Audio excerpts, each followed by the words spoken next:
What's up, everyone? It's Shaletta. I'm here getting a phone for one of my newly minted teenagers with Xfinity Mobile. They've got great options, affordable plans, and solid coverage that works for our whole family.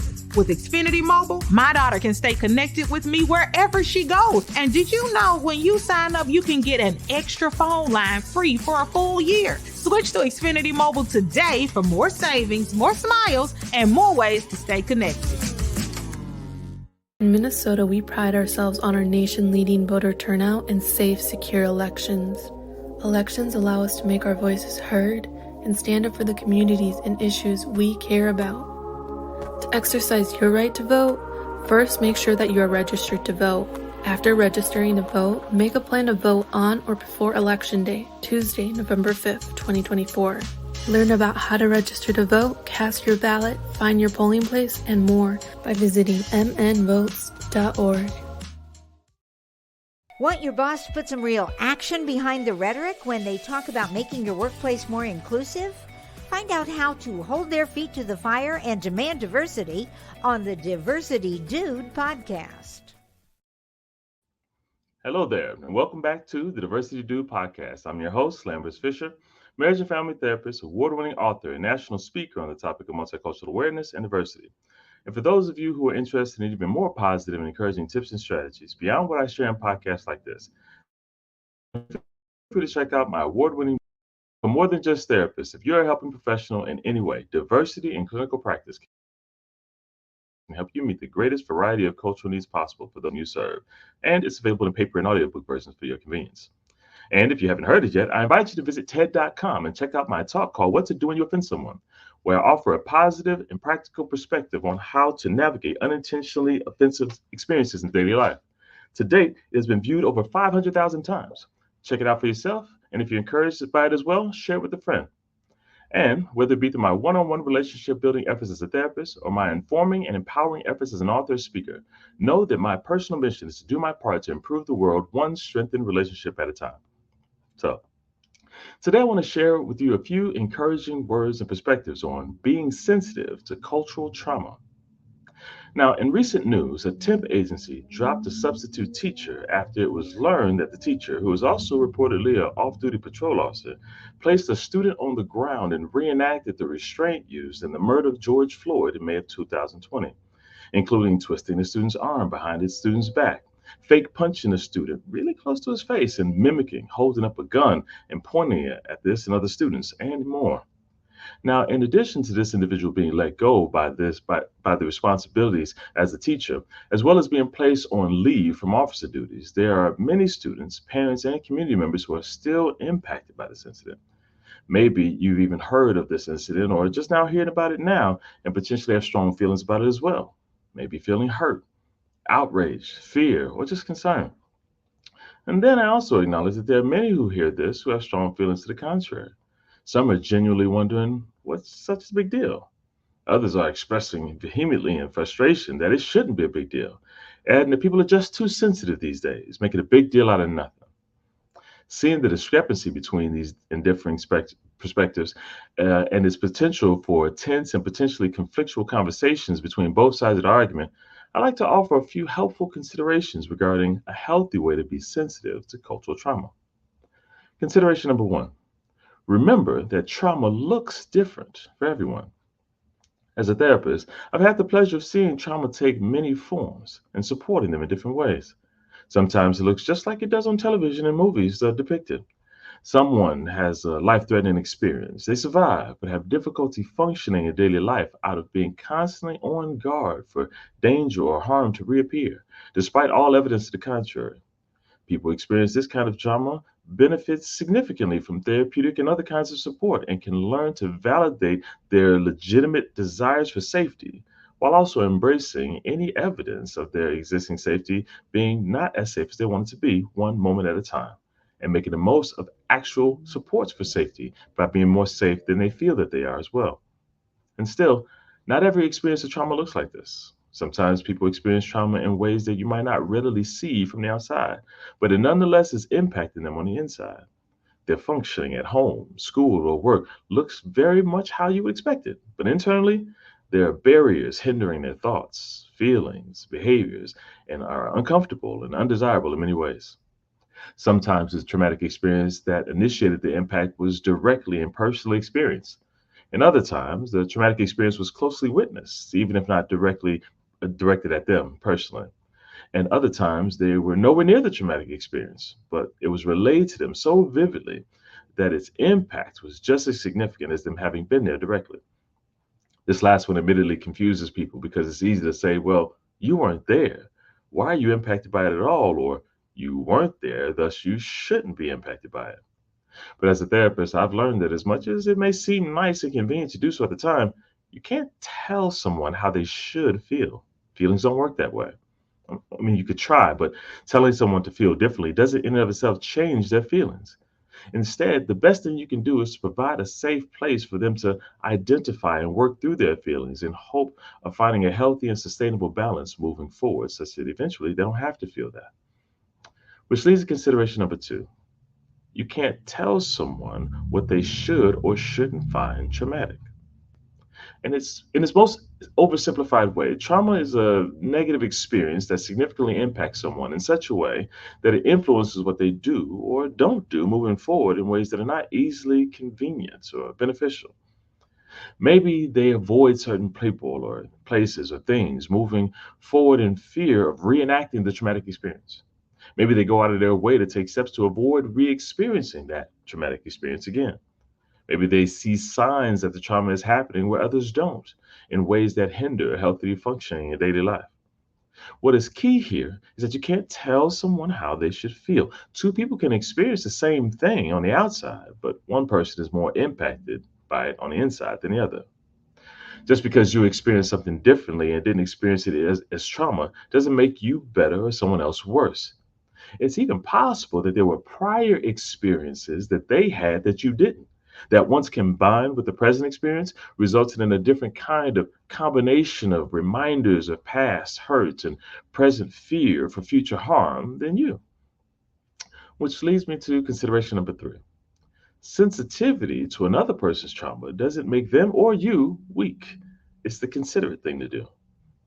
You see, after the murder of George Floyd, I encountered several individuals, couples, and families struggling with where to put this experience in their minds, in their ongoing efforts to live healthily in a world that continues to remind them that it's not treated everyone the same in ways that keep everyone safe and alive.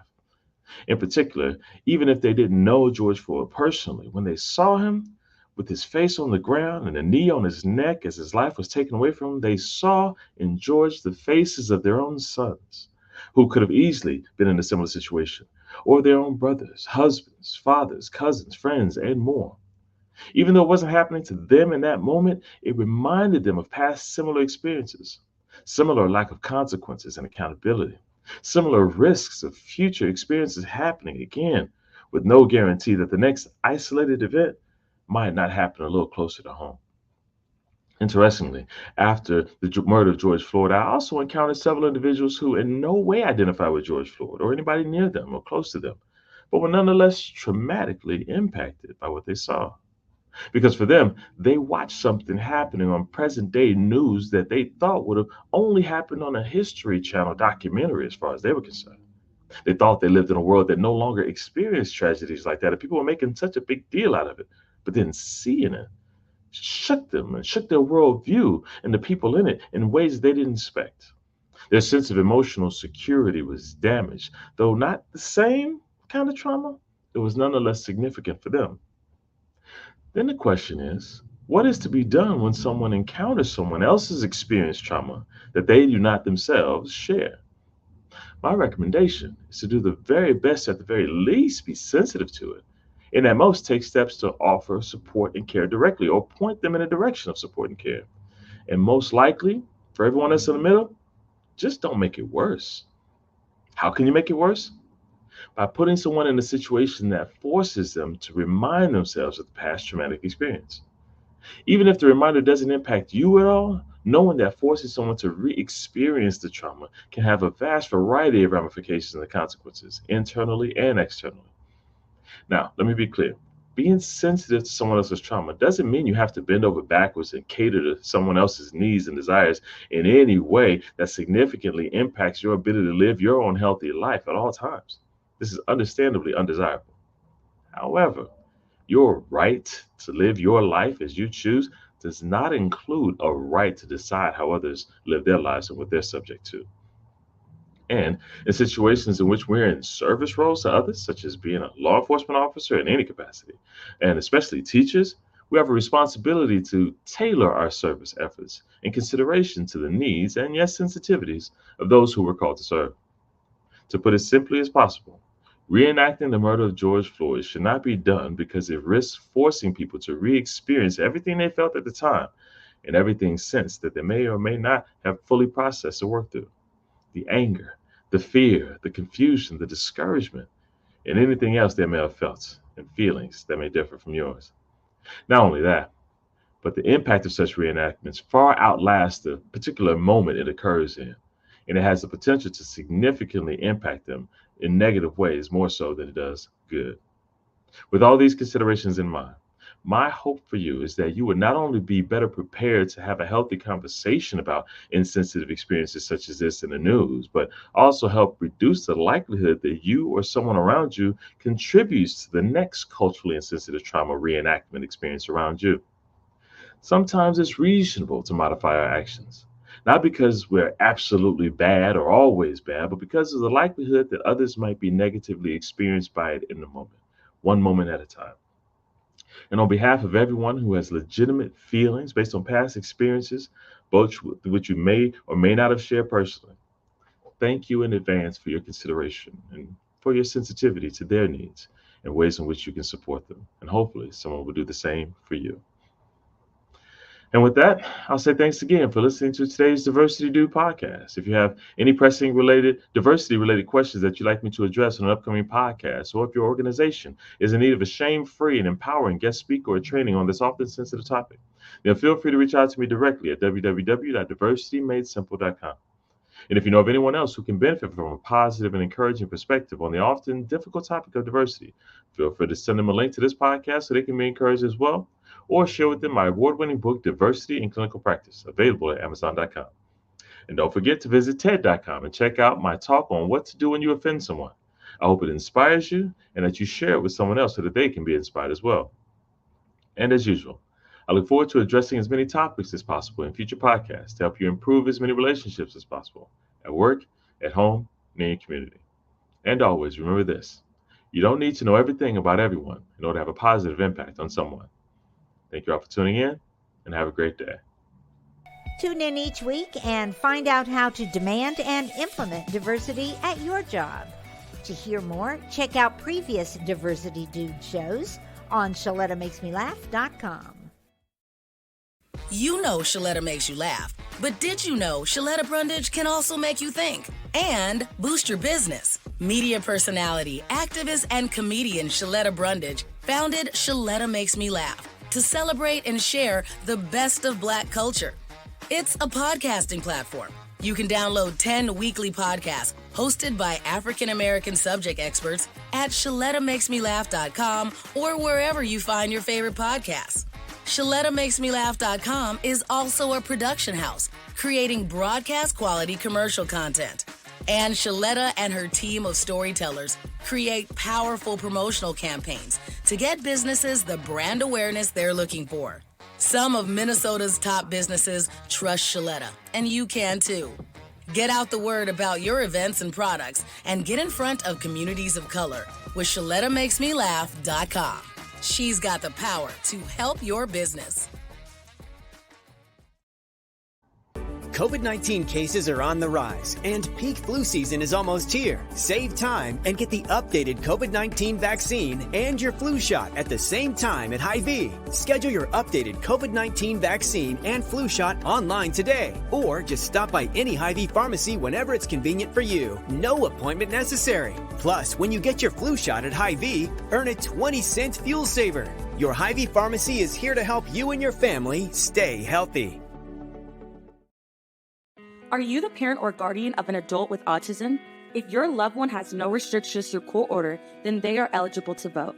and you can assist them in many ways. Some citizens with autism don't like unfamiliar places and activities.